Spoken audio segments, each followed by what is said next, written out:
When darkness falls upon an English country graveyard, there are few folk brave enough to walk amongst the mortal remains of the dead. Every headstone has a tale to tell of souls long departed, and for anyone interested in things supernatural, there's no better place to be at midnight, the witching hour. 'Tis now the very witching time of night, when churchyards yawn and hell itself breathes out contagion to this world.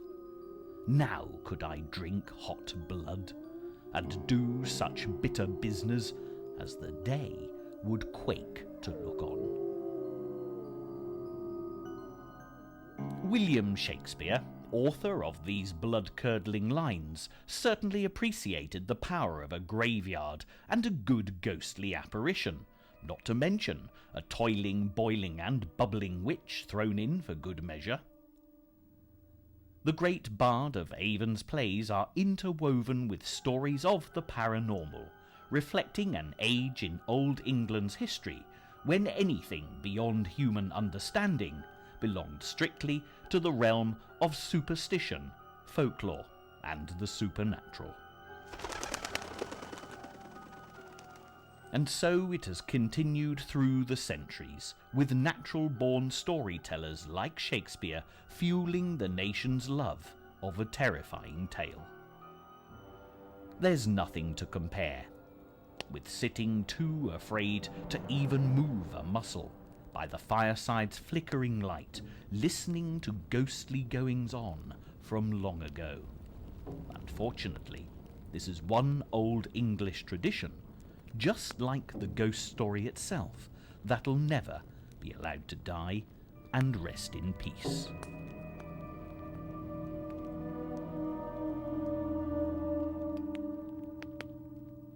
This programme is not for the faint-hearted, and as we go in search of the ghosts and witches that have chilled and petrified successive generations of thrill-seekers, watch carefully, for there are certainly some surprises in store.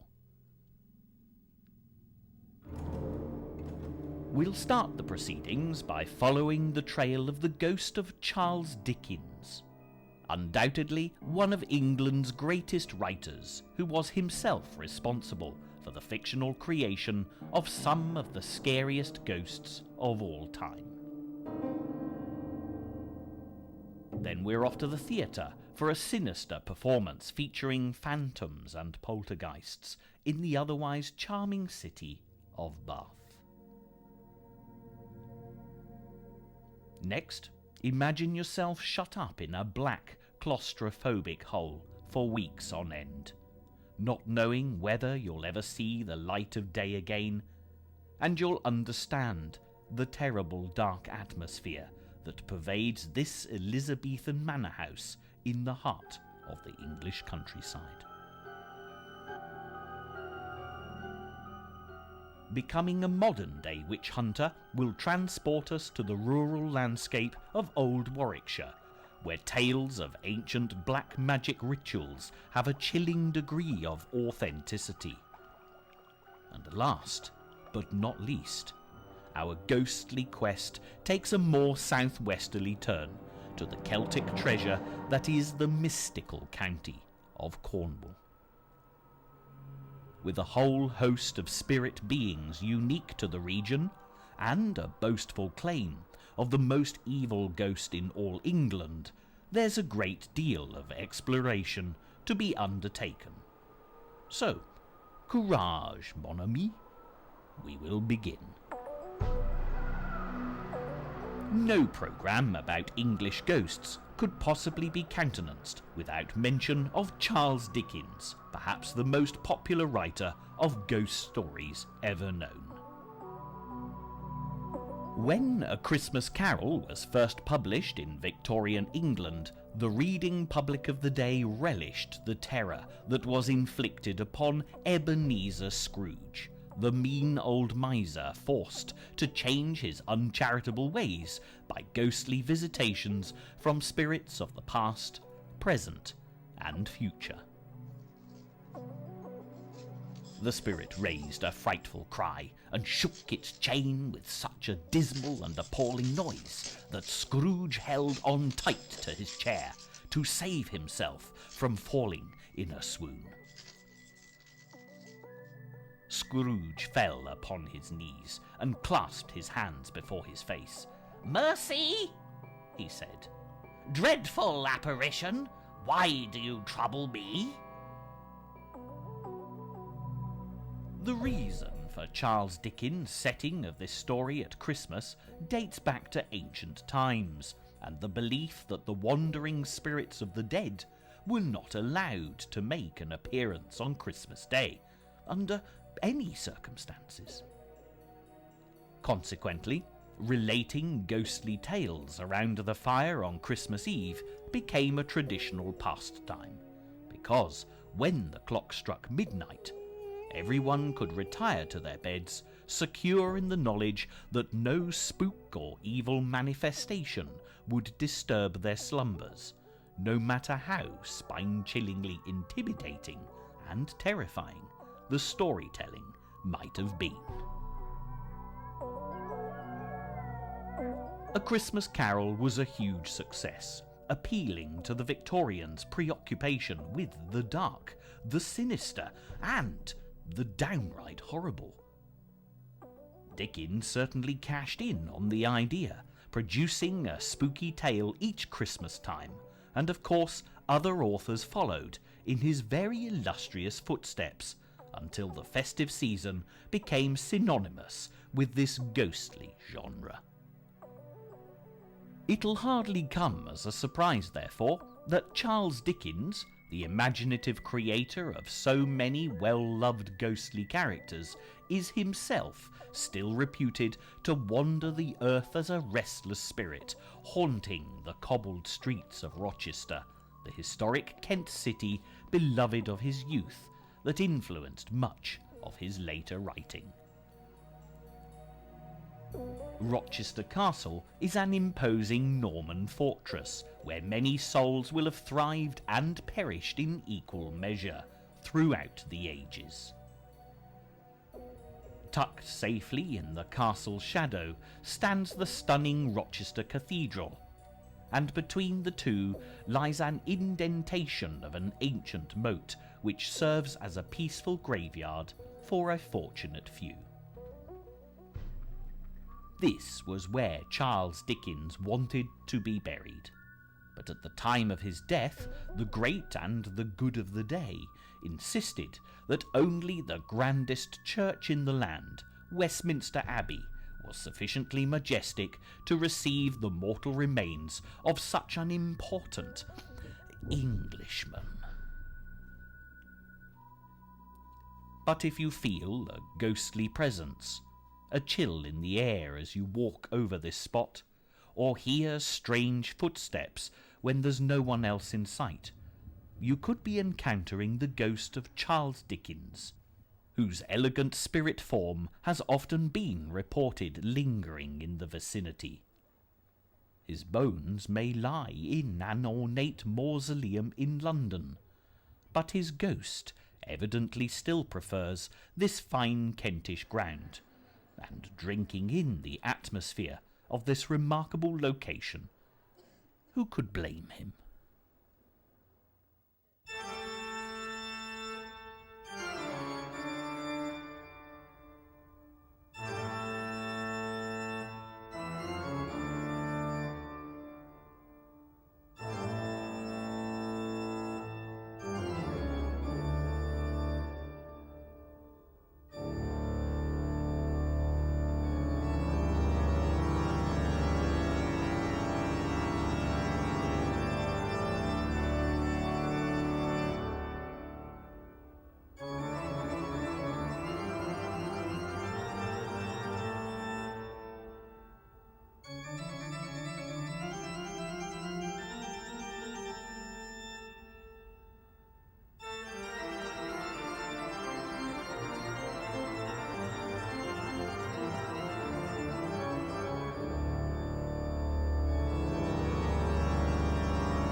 Walk onto a stage in any English theatre, and the adrenaline will automatically start to rush. Hands tremble involuntarily, the mouth dries, and any attempt at coherent speech will rapidly prove utterly futile. Memories of the epic terror of school productions come flooding back, making your skin crawl far more chillingly than any horror movie, and the eyes of long-departed theatre-goers seem to linger critically in the atmosphere surrounding every empty seat. But for some, this nauseous fright is what makes life worth living, because to stand before an audience and act is an intrinsic part of their psyche. To those of us who tremble at the first whiff of grease paint and the glaring limelight, this is indeed a bizarre concept. However, for the talented entertainer, acting is in the blood, as they say, and as a profession, thespians are renowned for being great respecters of ghosts and superstitions. There have been an amazing number of well-respected actors convinced that they've seen the ghostly figure of William Shakespeare, critically appraising their performance of his world-famous lines from the front row of the theatre. By all accounts, the spirit of Shakespeare seems to favour notable renditions of Hamlet, the melancholy prince of Denmark, haunted by the ghostly manifestations of his own murdered father. And of course, no self-respecting actor will ever whisper the name Macbeth, superstitiously referring to the eponymous work as the Scottish play. There's not a theatre in the land that doesn't have a wonderful array of ghost stories with which to thrill its visitors, and the Theatre Royal in the elegant West Country city of Bath is certainly no exception. The Phantom Butterfly of the Theatre Royal is a much-loved and highly unusual ghost, and anybody that's ever come into contact with it, skeptic and sensitive alike, believes that this is one ghost story with real substance. This is a surprisingly modern tale dating back to the Christmas of 1948. The theatre's manager had a remarkable talent for writing pantomime, that great British institution where the dame is always played by a man and the principal boy is always played by a girl. Well ahead of schedule, he completed Little Red Riding Hood by the summer of '48, but sadly, as he finished the last act, he suffered a fatal heart attack, leaving his son to actually bring the pantomime to the Christmas stage. Every detail was attended to, including an elaborate set design with glittering model butterflies, and the entire production was a huge success. Strangely, while the ballet scene with chorus girls dressed as tortoiseshell butterflies took place, the Phantom Butterfly made its first appearance on stage with the dancers fluttering amongst them, much to the delight of the audience. For the theatre owners, the butterfly quickly became established as a lucky talisman, and the original backcloth was hung in the flies high above the stage, where it can still be seen to this day, a permanent harbinger of good fortune. The Phantom Butterfly has since made a succession of timely appearances, alighting upon a variety of famous shoulders, much to the astonishment of many a full house right up to the present day, and always followed by a period of phenomenal box office returns.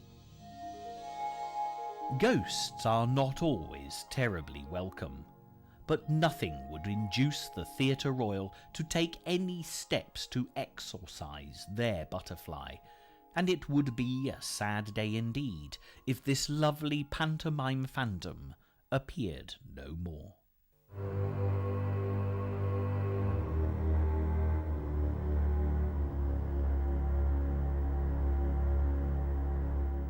Step outside the Theatre Royal and you'll discover all manner of neighbouring ghostly comings and goings.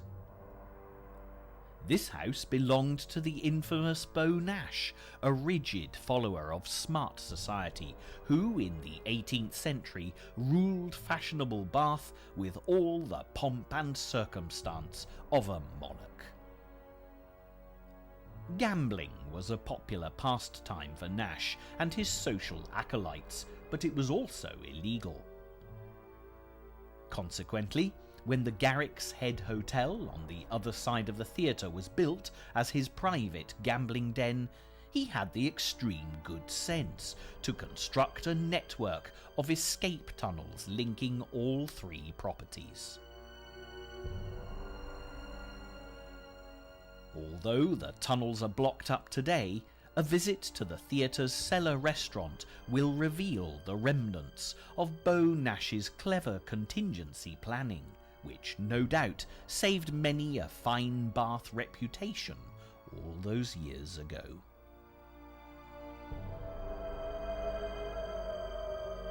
An unpleasant incident that occurred in 1780 is thought to be responsible for the ghostly noises that have been reported here, including clashing swords, shrill screams, and the swearing of diabolical oaths.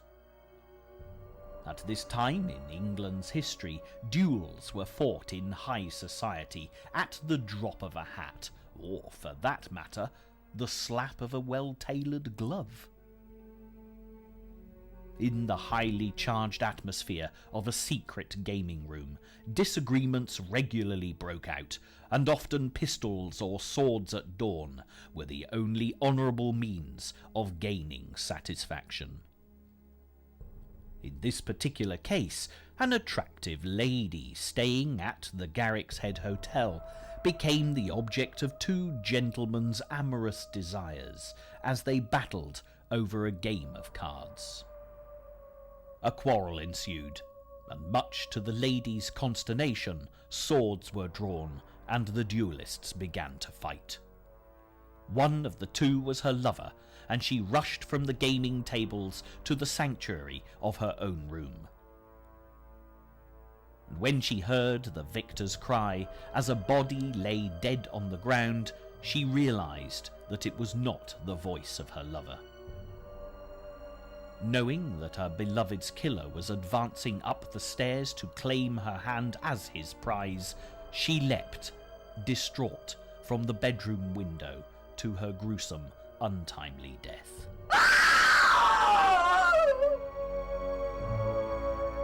Unlike the theatre ghost, which is of a very gentle nature, the spirit souls of the duellist and his sad lady that wander these underground passages and the interior of the Garrick's Head have a very sinister atmosphere, and the unhappy few that have experienced their tragic ambience have fled the scene with the utmost haste.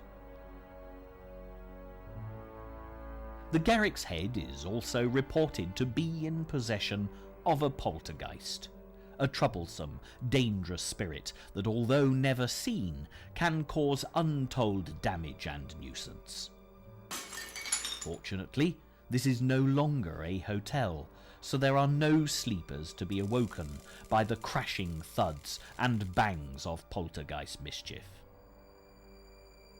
However, it is, to this day, a very popular pub, and far from allowing the spirit manifestations in this particularly haunted corner of Bath to act as a deterrent, the Garrick's Head embraces its spooky heritage, and the city's now famous ghost walks start and finish at this historic hostelry.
Even in bright sunshine, there's something quite foreboding about Harvington Hall. It's one of those places where an atmosphere lingers, although it's impossible to pinpoint precisely what it is about this house that sends shivers down your spine. Ask anyone in the area about the hall, and the first thing that they'll categorically tell you is that ghostly priests haunt Harvington.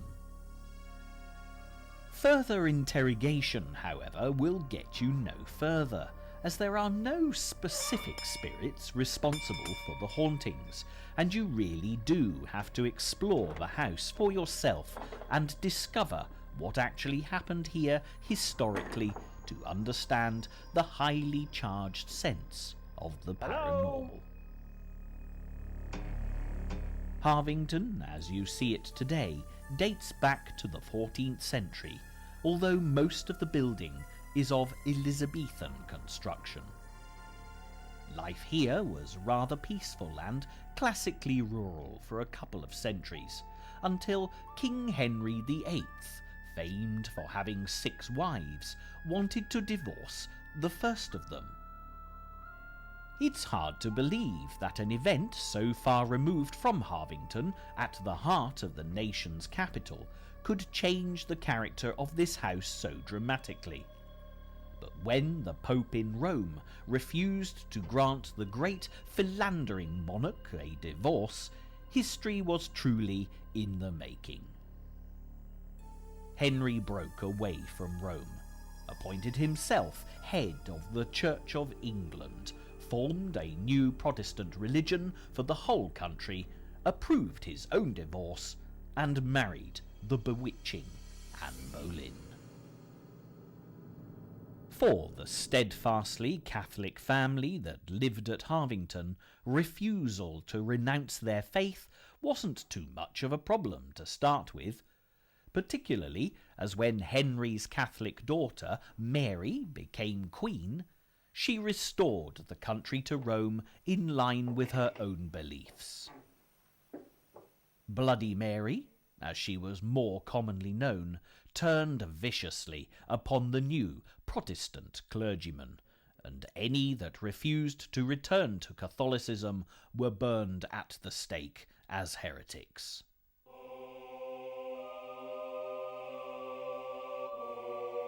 A minor diversion at this point, to trace the story of one such Protestant martyr, takes us to Gloucester and the hauntingly atmospheric St. Mary's Square in the shadow of the city's great cathedral. Here stands a memorial to Bishop John Hooper, a man singled out by Queen Mary as a dangerous heretic and thrown into prison. Despite his old age and appalling rheumatism, he stubbornly refused to renounce his Protestant faith, declaring that he would die for what he believed in first. On the 9th of February, 1555, his faith was put to the test, and he was brought to this spot for execution. 7,000 people crowded into the square to watch him bound to the stake with iron hoops and the fire lit. No farewell sermon was allowed, but the dedicated bishop prayed continuously throughout his excruciating ordeal. An eyewitness account remains intact, describing vividly the horrific scene. Still waters, he restores my soul. He leads me in paths of righteousness. When he was black in the mouth, his tongue swollen, unable to speak, his lips went on till they were shrunk at the gums. He knocked his breast with his hands, until one of his arms fell off. Then fat water and blood dropped from his fingertips. He never stopped praying during the ordeal, which lasted half an hour, and when his body was finally destroyed, his spirit rose and he was at peace. Follow me all the days of my life, and I As an example to other Protestants, this was a terrifying event, and much anti-Catholic feeling was suppressed in such a climate of fear. Unfortunately, a blind teenage boy in the crowd cried out that he'd been inspired by the beliefs of the bishop, and despite attempts to lead him away to safety, the authorities had heard him, and he too was burnt at a stake, ignited by the smouldering remains of Hooper, an extraordinarily gruesome pyre. The haunting ghostly presence of the martyred bishop and his innocent young supporter pervades this entire area of Gloucester, from the old bishop's lodgings out on Westgate Street to the magnificent Cathedral Close, just beyond the gateway from St. Mary's Square. Despite being at the heart of the modern city centre, there's an eerie chill here beyond anything that can be explained, and many people have reported a feeling of being jostled by an angry crowd when not another soul is to be seen anywhere about. For the newly formed Church of England, Bloody Mary's reign was mercifully brief, but with her successor, Queen Elizabeth I, proving to be as dangerous to the Catholics as her sister Mary had been to the Protestants, we return to Harvington to discover the backlash of religious fervour that was to endanger the lives of the incumbent Catholics at the Hall. In the early days of Elizabeth's reign, she vowed religious tolerance, but as time progressed and the Catholic Church became more determined to reclaim England for Rome, her paranoia and insecurity regarding threats to her own personal safety overcame her. Any priest caught saying Mass was punishable by death, and any household found harbouring a priest would forfeit their property to the crown and often be thrown into prison as well. For English Catholics, including the Packington family at Harvington, this was a bleak and dangerous time indeed. To counteract such draconian laws, a network of Catholic safe houses evolved across the land, where priest holes became an intrinsic part of the architecture, offering sanctuary to the beleaguered men of God. Harvington Hall has the finest surviving set of priest holes in England, designed and built by the master craftsman Nicholas Owen, a devout Catholic who was eventually captured in one of his own hides and taken to the Tower of London, where he died while being tortured, preferring to take his secrets to the grave. Fortunately, for the modern visitor to Harvington, the guidebook reveals the whereabouts of the cleverly concealed priest holes, because it would be a tough job to locate them without assistance. They really are tucked away in the most unlikely of places, and here in the library, this raised panelled section of the room has a well-kept secret.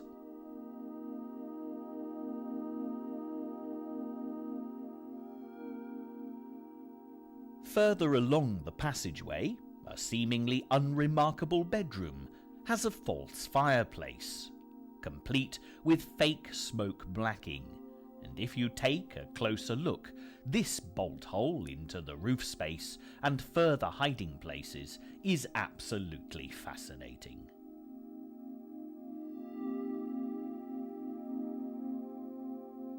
The great staircase harbours yet another surprise. Stairs lift to uncover a remarkably large hide, and many a priest hunter would have walked over the top of his quarry without realising what, or for that matter, who, lay beneath his feet.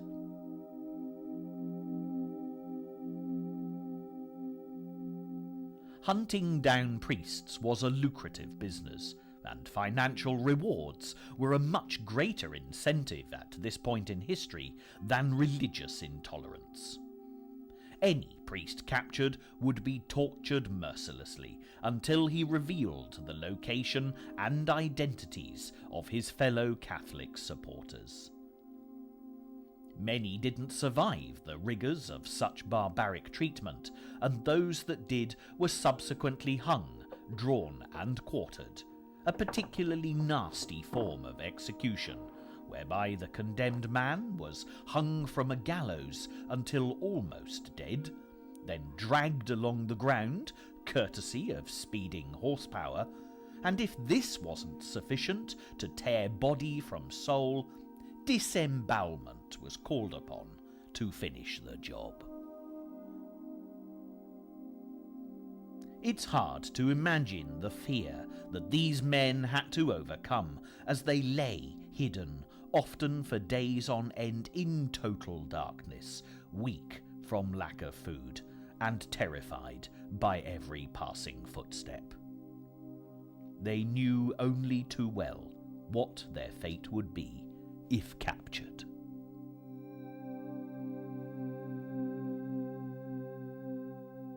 At the top of Harvington Hall stands the ultimate act of defiance, a stunningly simple, touchingly spiritual chapel, and by the time you reach this tiny room, you'll be in no doubt whatsoever that there are ghostly priests close by. Narrow corridors and hidden doorways force you to glance over your shoulder at frequent intervals. Was that just a shadow, or fleeting black robes?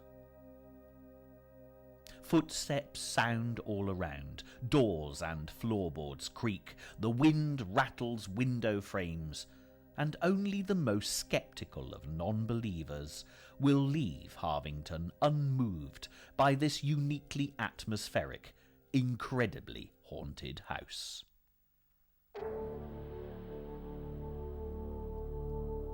If the interior of Harvington has a distinctly spiritual feel to it, then the ghost that haunts the gardens can only be described as being of more pagan origin. Mistress Hicks was a local witch, revered and feared in equal measure throughout the district. It was said that she had the power to raise a storm at will. But her downfall came when a group of women and children claimed that she'd bewitched them all to vomit pins. Mistress Hicks was found guilty of witchcraft and hanged at a nearby crossroads, leaving her restless ghost to wander around Harvington, wailing her innocence to anyone who'll listen. Whatever the truth of Mistress Hicks's case, witchcraft became a dangerous preoccupation throughout England for many centuries. Just like the notorious Salem witch trials in America, almost anyone could fall foul of the witch hunters who scoured the English countryside in search of practitioners of the dark arts, metaphorically seeing satanic cults appear before their very eyes.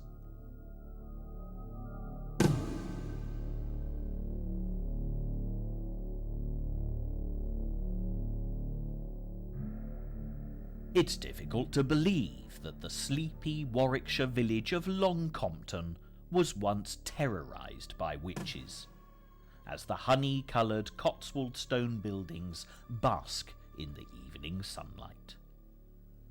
However, it used to be said that there were enough witches in the village to draw a wagon load of hay up Long Compton Hill, and there are a disproportionately high number of stories concerning sorcery in the parish records.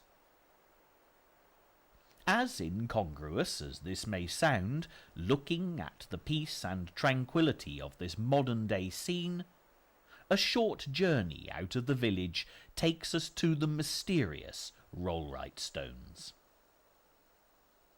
this site has always been renowned as the ancient meeting place of witches, both good and evil, from the past, the present, and perhaps even the future.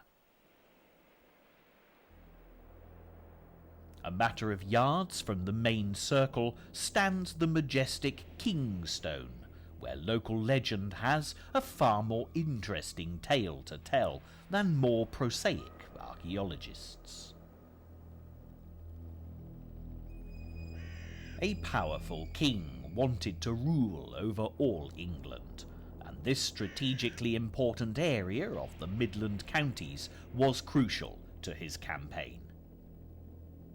He and his circle of brave knights arrived at this spot only to be confronted by one of the Long Compton witches chanting a bizarre challenge.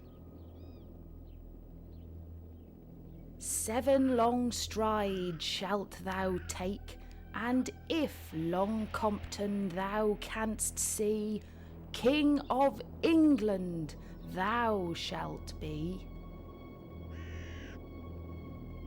Laughing at such nonsense, the king strode forward, but as he did so, a mound of earth rose up before him, completely obliterating the view of the village.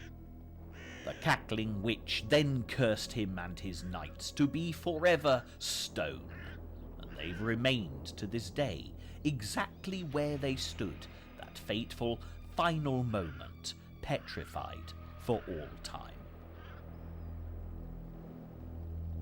There's something rather mystical about this place, and people say that if you have ears sensitive enough to hear the whispers of the Stone Knights, they'll predict the future. For those that believe in ley lines and supernatural energy channels, the Rollright Stones are without doubt a source of great enlightenment.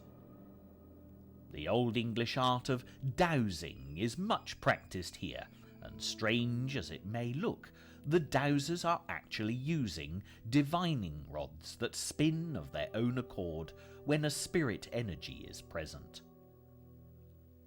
This is a skill most commonly employed when looking for natural water springs, but it certainly appears to work equally well for any number of paranormal purposes.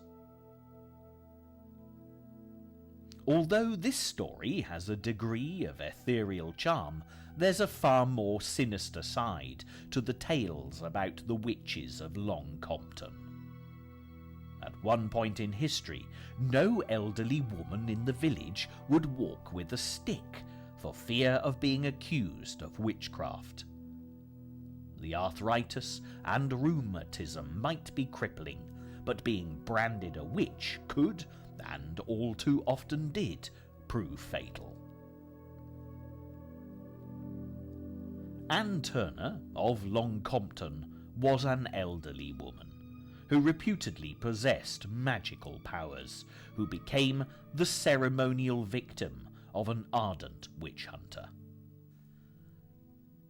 A 2-pronged pitchfork thrust through her throat held her to the ground, and as her blood spilled back into the earth as life ebbed away, the victorious witch hunter declared triumphantly that all of Anne Turner's spells had been broken, and anyone cursed by the evil old hag would henceforth be free.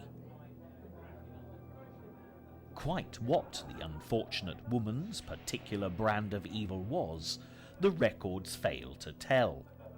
But midwives and wise old women with a knowledge of herbs used in medicine often suffered barbarically at the hands of witch hunters and gossip-mongering villagers. If a baby died soon after delivery, or an infusion of herbs failed to prevent the sick from dying, curses were blamed, and 9 times out of 10, another woman who had attempted to ease the lot of her fellow man was branded a witch. Some were shrewd enough to flee, but this frequently meant leaving everything they possessed behind, as they escaped their tormentors with quite literally just the clothes on their backs.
The woods and forests of England have a very close association with witches, as many would meet in covens to perform secret pagan rituals hidden from the prying eyes of the uninitiated. The wych elm, a tree that's now become quite a rare specimen, was thought to be where the thousands of witches who disappeared fleeing the dangers of accusation found refuge, living out their days concealed by twisted bark. For this reason, wych elm is still attributed with sacred properties, and anyone who chops a tree down risks the curse of any witch living within its protection, a dire proposition by anyone's reckoning.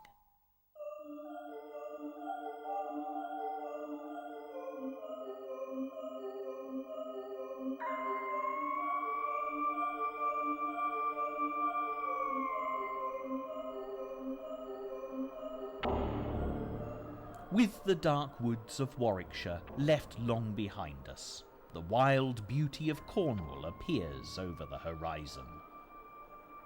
One of the most noticeable features of this dramatic landscape are the shadowy ruins of ancient tin mines, where abandoned wheelhouses punctuate the uneven ground. These fascinating relics of Cornwall's once prosperous mining industry are the only visible marker of the labyrinth of haunted mine tunnels carved deeply into the earth below. There's not a Cornishman in all England that doesn't believe in the existence of the knockers, a strange little ghost prospector that helped many a poor miner to find rich seams of tin in the dark, dismal passages of the mine, lit only by a flickering candle. If a miner listened very carefully, he might hear the knocking of the ghostly old men, banging phantom picks against distant walls, which, if followed, could lead to where untold riches lay. Traditionally, miners always left a portion of their food or tobacco out for the knockers, and anyone who chose not to adhere to this ancient custom did so at their own peril. Many a mine accident was blamed on unbelievers causing offence to the knockers, and the stories of men being cast out of the mining community for doubting the knockers' existence are frighteningly frequent.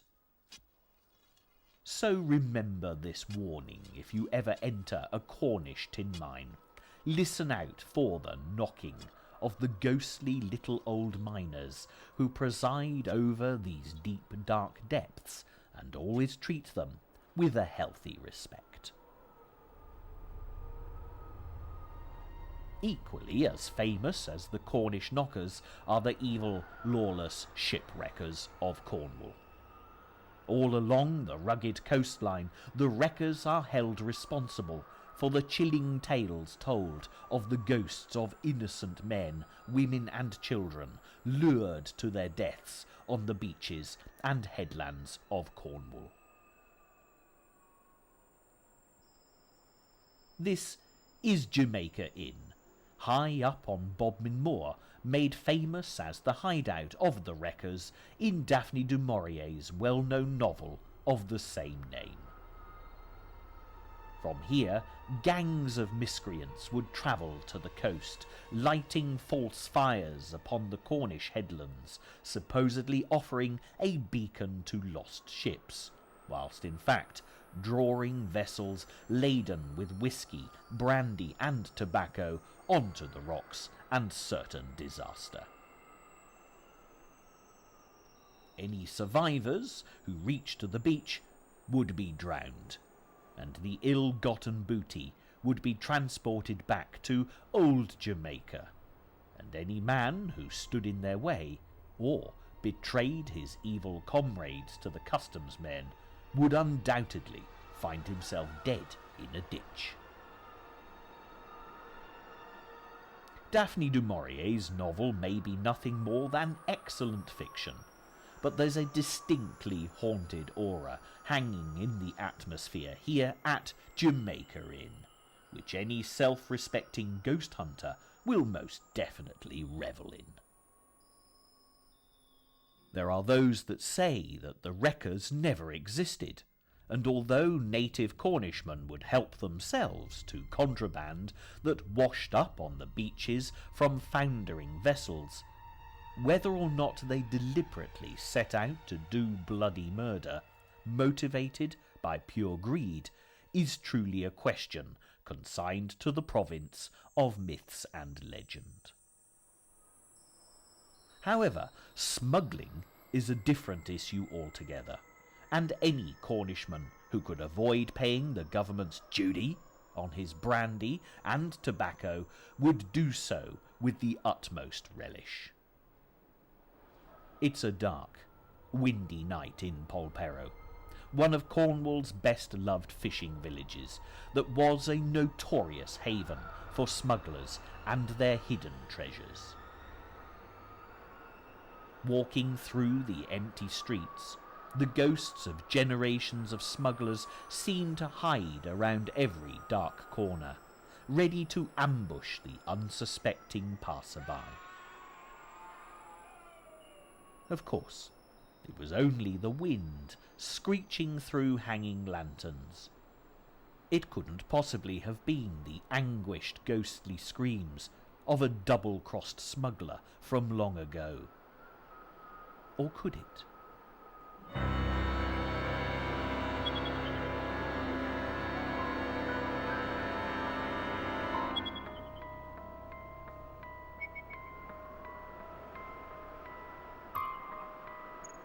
It's impossible to travel far through Cornwall without discovering a ghost here, a poltergeist there, and a whole variety of magical, mystical spirits haunting the proceedings. Therefore, the fact that Cornwall boasts to possess the most evil ghost in all England will hardly come as a surprise.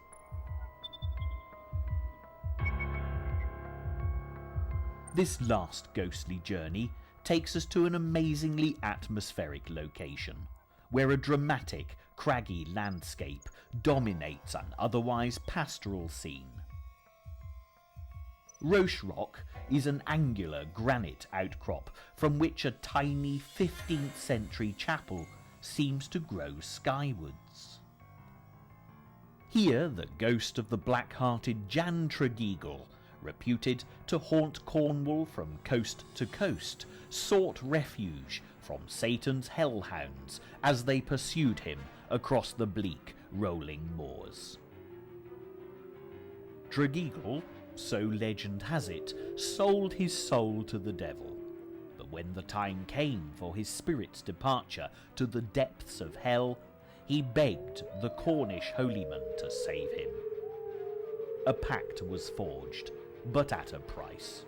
The clergyman set Tregeagle a penitent task to perform to atone for his terrible sins. This is Doesmarie Pool, believed then to be a bottomless freshwater lake with ethereal properties, and Tregeagle was charged with emptying it with a limpet shell driven with holes. Satan, however, had other plans, sending diabolical storms to force Tregeagle to cease his labours, as the small print in the clergyman's contract relinquished his soul to the devil if at any time he stopped his eternal toil. Looking today at the peace and tranquillity of Doesmarie Pool, it's difficult to conceive of the ghostly screams of Tregeagle that ring out chillingly in bad weather, hotly pursued by Satan's baying hellhounds. But reports constantly verify his presence here, and those that have encountered the malevolent, screaming evil apparition around the water's edge are convinced that they've been terrorised by Tregeagle's ghost. The chapel of St. Michael at Roche Rock proved an unfortunate choice of sanctuary, as Tregeagle's desire to escape the devil was so desperate he forced half of his body head first in through a chapel window. Inside lived a hermit, a devout man of God, who preached endlessly at the black-hearted spirit. This was just too much, even for the most evil ghost in England, and Tregeagle screamed and howled day and night until locals ventured to the chapel to save him from his dreadful plight. There are as many claims here at Roche Rock of Tregeagle's eternally troubled ghost screaming through the night as there are encounters with him at Doesmarie Pool. However, most would accept that this bizarre chapel is the more haunted of the two locations, and it does take nerves of steel to make this chilling climb once darkness has fallen over this electrifying scene. As this programme draws to a close, it's well worth embarking upon a little ghostly detective work, because there was a real Jan Tregeagle who was born near Bodmin in the 1600s, who undoubtedly had a fearsome reputation and a larger-than-life personality. An attempt to find his grave will bring you to St. Breock's Church, not more than a giant stone throw from Roche Rock. The graves are overgrown, and there's an eerie atmosphere to be experienced here. Further investigation will reveal that there were in fact 5 Jan Tregeagles in succession, the much-hated name passing from father to son, generation by generation. This explains, in part, why there are so many sinful deeds associated with this dastardly man, and perhaps this also accounts for the phantom presence of Tregeagle in so many different places at any given time.